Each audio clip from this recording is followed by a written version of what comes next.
I was born to keep the music alive.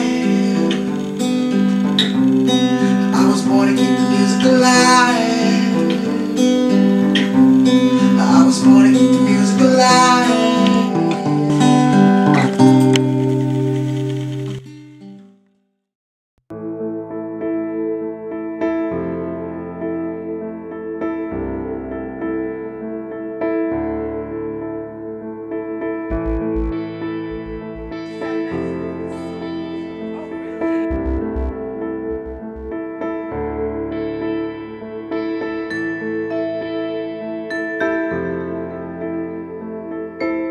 My name is Michael Nagashi. I'm the co-founder of University Storage. It's a student storage company, and I'm currently the CEO. Hello, I'm Elijah Amar. Currently, I'm a co-founder of University Storage. I take care of the financial well-being of the company. Well, it started as an idea, and I got a chance to enter into a business plan competition that Rondo Pinkett held, and we came out first place, and that was what put wheels on this idea. And now we've come a long way from being a company which was started in a college dorm, and I was kicked out a lot of times, and into my apartment, and then now we have an office space now. So we are now in a place where we've also grown into about 5 schools now, and also we've also grown in the number of reps that we have in different campuses. I met Mike about 2.5 years ago here in NJIT. Later on, he asked me to join the team, to join him on University Storage, and I told him that I need some time to think over it, and I did that. I went back to him and I told him that, you know what, I think I will be more than happy to join. So that's what happened. I joined him, and what I currently do is that I take care of the financial well-being of the business, and also I'm involved with strategic planning of the company. What really inspired us to get started was that we actually went over to Sierra Leone, like me, Masira, and Claudia. We took a trip to Sierra Leone, and this was our first trip basically since we left. And we realized how bad the country was. We saw everything. We visited a hospital, we visited a school system, and just seeing how people were suffering really got us to think that we need to come back and do something. When we came back from that first trip, we really didn't get started with anything. And it just so happened that I was talking to one of my professors, Professor Van Houten, and I was telling him, you know, how we really want to help Africa, but we don't know how to get started. And then he mentioned about his foundation, and that's how really we got inspired. So I brought the idea to Masire, Sekou, and Claudia, and from there we got started, and that's basically how Atwa became Atwa.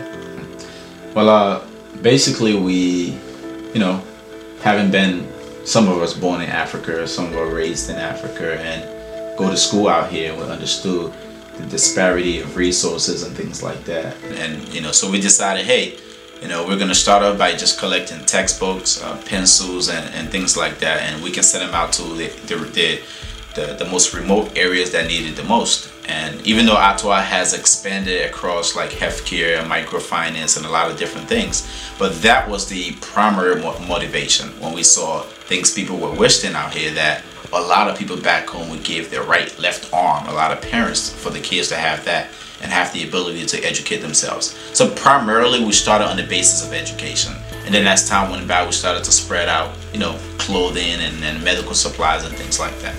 I started dancing at the age of 10.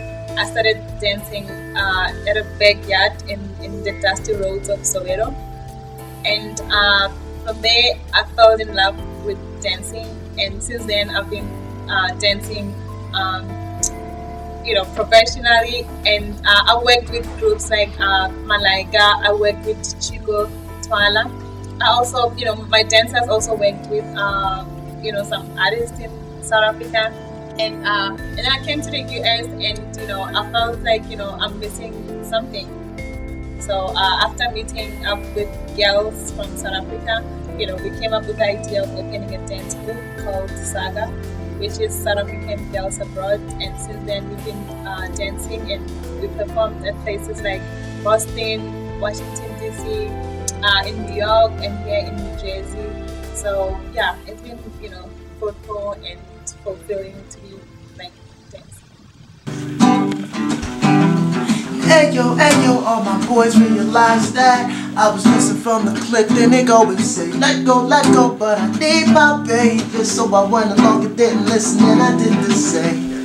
I fell in love when I was 16. Those feelings I got caught out. I've been I got caught up.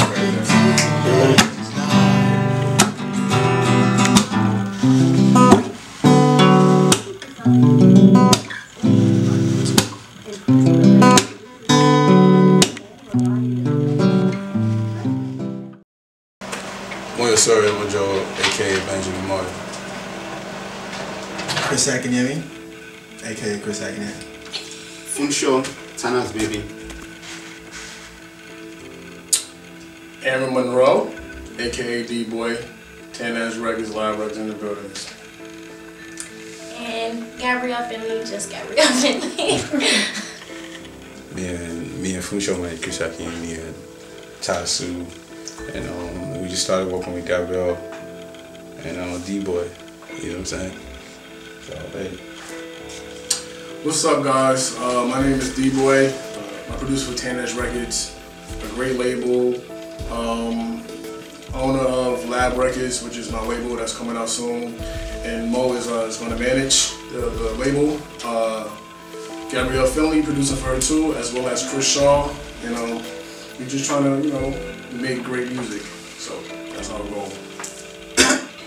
Okay, my name is Gabrielle Finley, of course affiliated with both Lab Records and Tannaz. Singer, artist, trying to do everything, and of course I'm working with the good ones, so yeah. How's everybody doing? This is Chris Akinyemi. I'm an artist under Tannaz management, and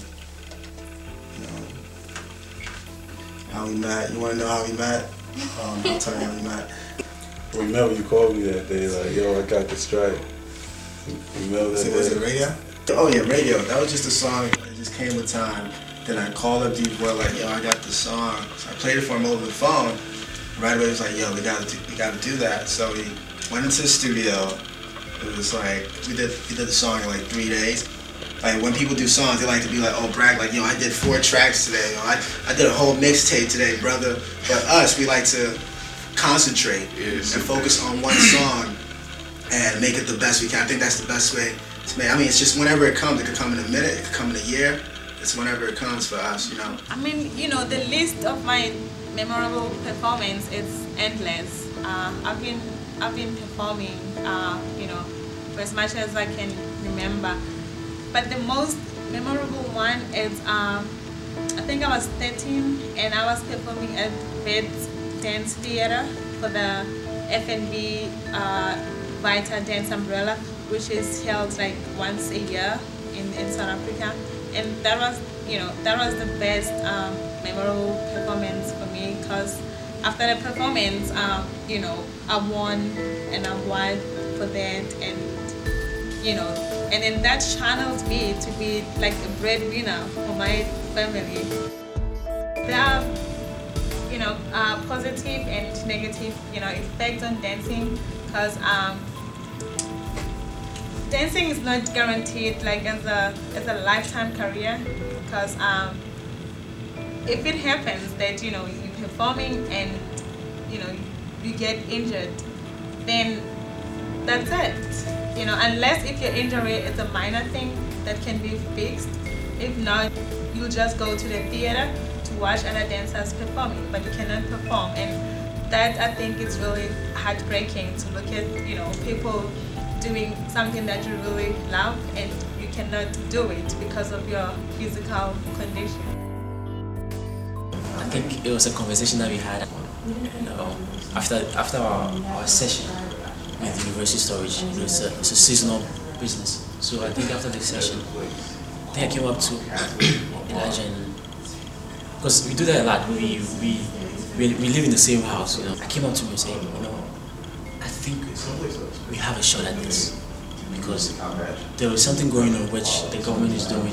It's passing so much regulations, and I think we can actually be part of this. So he said, okay, I don't really know much about what you're saying, but it sounds interesting because I convinced them to me, man, this is it. This is it.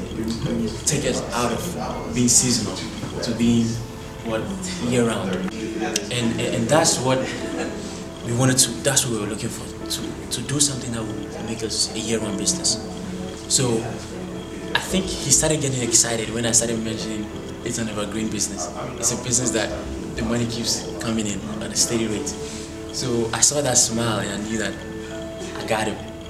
You know, and then from there, he wanted me to say more, but I left it that way because the excitement was already there. And I think that was the beginning of the new direction.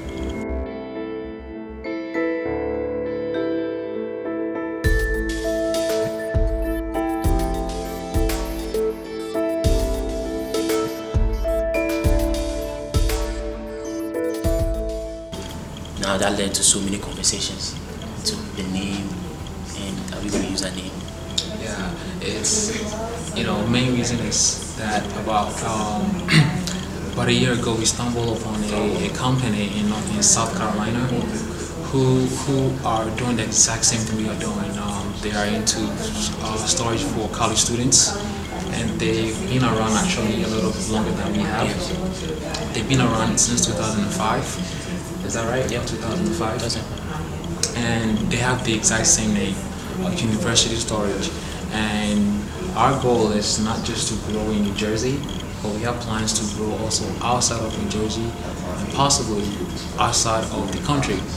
And that also fueled our plan to change our name from University Storage to Re-Engineered. And one thing was they had the domain name, you know, that was really important to us.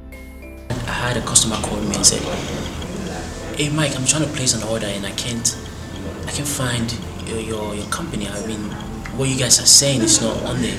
So I said, wait, are you on my ustorage.com or universitystorage.com? He said, oh, it's universitystorage.com. I said, man, you better get out of there. Well, I would classify my music as music. I like to play around with it. I don't limit myself, you know. I like to work at anything I can get, any ideas I can get, anything I can throw in there to like formulate whatever I'm thinking in my mind. That's what, anywhere I feel, that's the way I like to express myself. When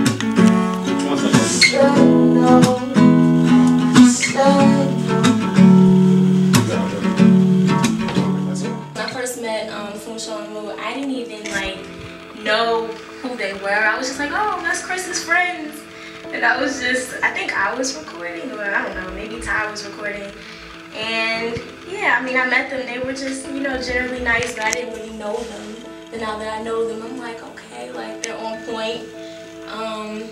Like I already said, they do it all. Like the business side, everything is good, and they respect artists.